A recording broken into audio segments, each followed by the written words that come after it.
like a bear, I can tell you that. So, I don't know. Well, and maybe something, as we were talking about before, your point, if it is running like a quadruped and then has these awkward moments of standing, which is then associated in some cases with climbing, moving upright, like that's the thing about that saunter that I was saying, when the thing that I saw even turned in your statement about the odd walk, it seemed like it was like, who was the guy on Welcome Back, Kotter, with the thing in his pocket that walked with a little strut? Yeah. It almost looked like not like he was jive walking, but like it had that. He looked a little awkward. That's why I say he was almost like sauntering in a weird way, like a young kid would walk into a room, like not half pouting, but dragging his blanket because it's almost bedtime. Well, I'm going to say it. I got a perfect example, but a kid with a diaper on that's filled. Okay, I get that. Yeah, I get that. That's what I'm thinking right now. That's what kind of movement it made before it decided to come running after us. Kid in the diaper, yeah, because it's awkward, right? He's got his drawers loaded or whatever. Yeah. So you kind of walk a little. It just didn't. I don't know. It's hard to say. I mean, it's been so many years, but. I mean, it's imprinted, but I mean, it didn't walk like me or you walked, and it certainly when it took off running.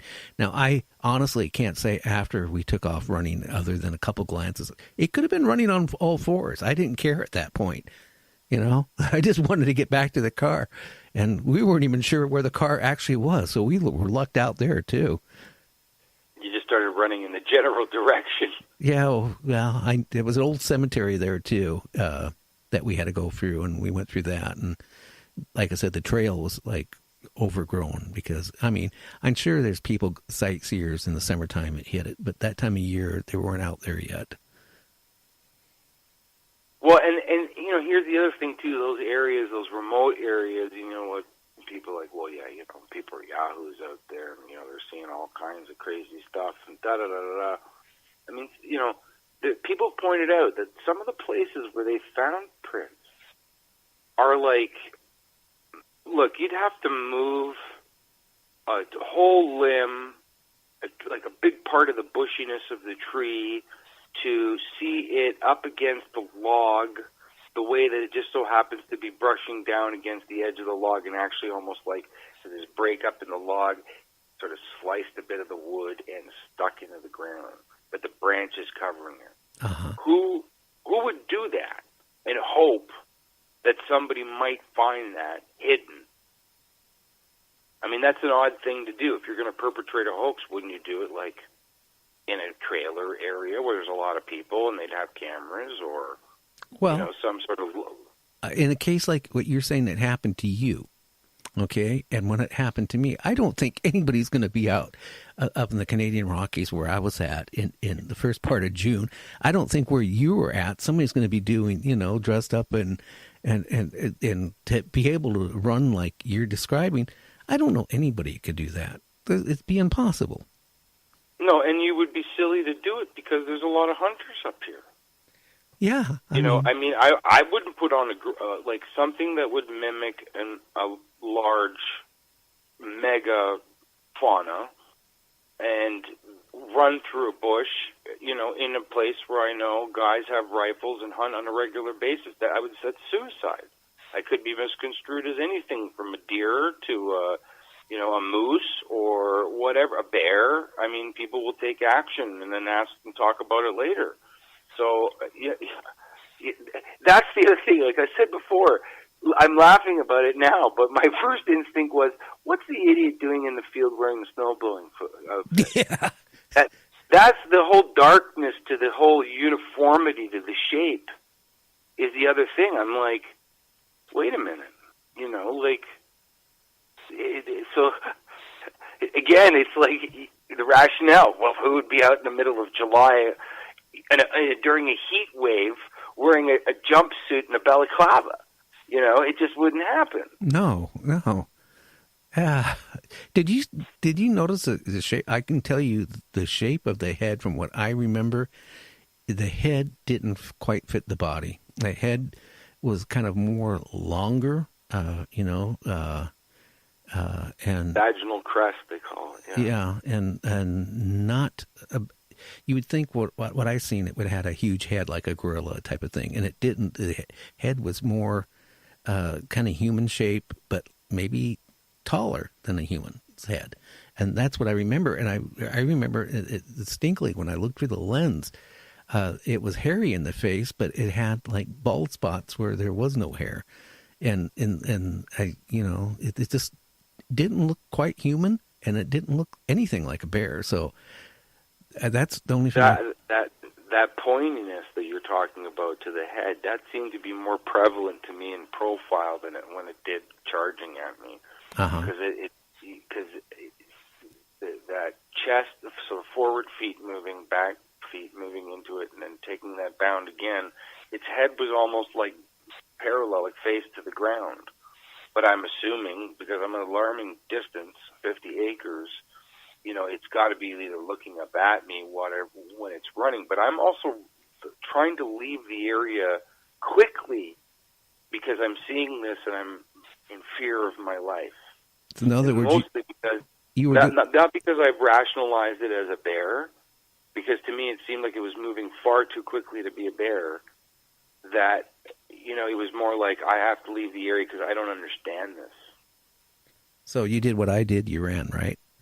I ran. Yeah, I was like turning, and because I came up on it, and then and the rise of the hill, like I said, so if you're walking up a rise of a hill, your perception, what you see, your line of vision is going to change as you keep getting to the top of the hill in front of you. So that's what it was. I'm starting to see the event happening. So my chest and my head is whatever this thing was seeing. And then kneeling down gave me the option of only having maybe my eyes and face visually, parallel to whatever its line of vision was. But again, I was saying I'm west of wherever this was. Driving winds, I'm upwind of it. So I'm like, we're making a joke. Yeah. I'm disturbing the coyote dinner, but maybe that's the case. My sense gave way to its aggressiveness, and like, get out of here. Maybe you were lucky you got away. Maybe. Yeah. The gentleman from the BFRO with the rifle seemed to think so. Yeah. And it's funny, I've never heard back from them.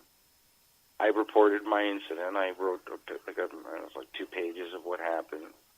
I gave it to them, but I never heard back from anybody.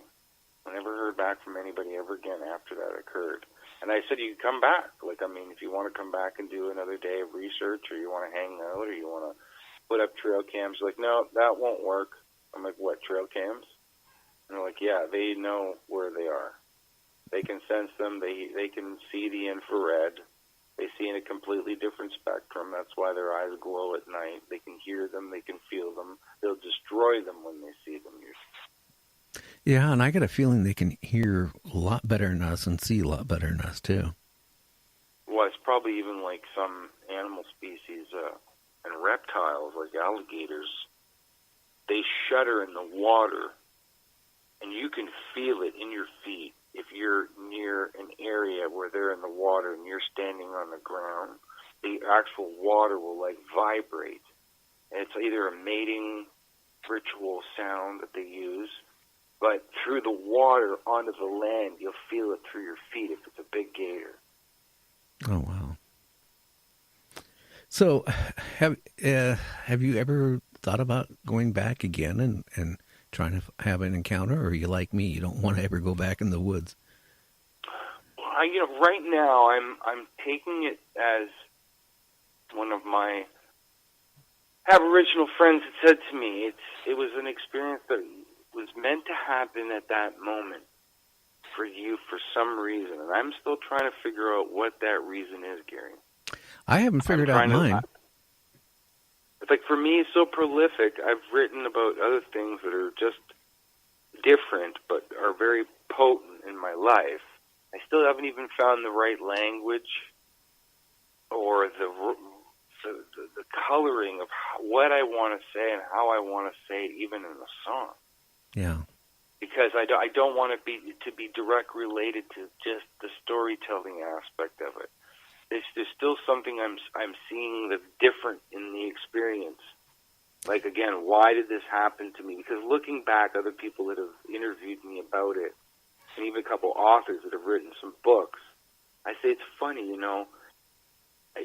I can see it now that there was a reason why. More so, I question that than even looking at the experience itself. There's a gentleman out west in BC. He's Micmac, I believe. He talks about a couple of his experiences, and then he spoke to some of his tribal elders, and the tribal elders had said, you know, you're given the gift of seeing in a different way. I kind of get what they mean, but as a writer, as a musician, I think a lot of musicians are sort of attached to that sort of subtle energy. As I mentioned, it's sort of part of the writing process. In terms of, you might think of an idea, and you correlate those ideas, but subconsciously there's something else going on as it pulls you through the writing experience. It's the same thing. The experience occurs. You're questioning it. You're afraid. You ask. You question, talk to other people. You research it. But somehow there's a greater meaning behind it. And I guess it ties into that, what we were talking about before, being connected to the subtle energies of our living environment. I remember this book we had in school as a kid called The Interdependence of Living Things. And those symbiotic relationships that happen in nature, aside from the circle of life, are everywhere. But we aren't, as people in the 21st century, so far removed from it that we still don't understand some of the things that occur. You know, even scientists that study migratory patterns of certain animals are still fascinated by the fact that this animal can traverse across an entire ocean and end up in the exact spot that it did last year to mate. Well, you know, like we couldn't do that if you dropped us out in the middle of the ocean. I can't do it going down the block. Me neither. Yeah. And in a weird way, that sort of like realization of it either strengthens your ability to understand yourself, because you're like even, you know, I feel weak when I understand an animal or something like that can do that. You know, like it's minus something up here. It's so freezing cold. I look out the window. There's this tiny little bird sitting there. He doesn't have a house. He's not sitting in the warm, like next to a fireplace, or has a pair of socks to put on, or boots, or a jacket. That poor little bugger's out there freezing, and he lives that way in that existence in a way I can't even fathom. Right. Hey, Ed, we're running out of time. I will say this, you know, maybe your experience and my experiences, you know, I'm sure it has given you a lot of deep thought, and maybe it has affected your music and you haven't realized it, because now you realize there's things out there that we, you know, as a human, you know, been taught doesn't exist. And now maybe it opens up our eyes and saying, hey, wait a minute, there's more things out there besides us and bears and coyotes and everything else. And it lets you know that maybe there's other species, you know, on Earth yet. And then, you know, that opens up, where did they come from? And, you know, so hopefully someday they'll, you know, get one and get more, or get proof. It seems like a couple of times, you know, people have gotten proof, but then all of a sudden their proof disappeared. So I don't know. Hey, why don't you tell everybody where they can get your music, where they can see, you know, your music at, and your website. And also I want to offer you, if you ever want to come back on the show again, you know how to get a hold of me now. I'm more than happy to have you on there. We can continue on more. Hey, Gary, you know, thank you so much. I appreciate it, and it's great being on Night Dreams. I love doing these kind of shows because it kind of helps me illustrate, again, the aspect of music and somehow that field of the everlasting ether, the Akashic records of everything. I don't know. It's as esoteric as that sounds, and maybe it's part of what Night Dreams is.